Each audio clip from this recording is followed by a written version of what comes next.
Excited na mga taga Baguio sa pagbubukas ng isang Christmas village doon bukas. At sa lungsod naman ng Cebu, mini Christmas village ang handog sa isang bahay. Nakatutok si Lala Roque.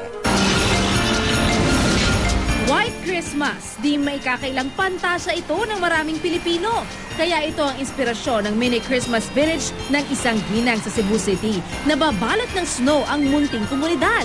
May umiikot or skate couple, Santa Claus sleigh, at trend.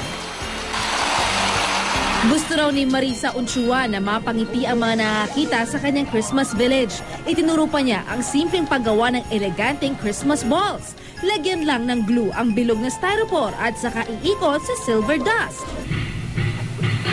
Inaabangan naman ng mga taga Baguio ang pagbubukas ng totoong Christmas village sa Barangay South Drive bukas. Tampok ang environment-friendly na Christmas trees. Merong gawa sa glass bottles at plastic bottles. Pero bida ang nasa sentro na 16 feet ang taas. Mistulang puno ito ng mga poinsettia pero sa malapitan, gawa lang pala ito sa mga kinulayang plastic cups. May nakaabang ding palaruan para sa mga chikiti. Namumutik-tik din sa Christmas decors ng isang bahay sa Baguio. Daan-daang Santa Claus items ang makikita rito mula sa kandila, plato at wall decors. May koleksyon din ng angel figurines. Lala Roque, nakatutok, 24 oras.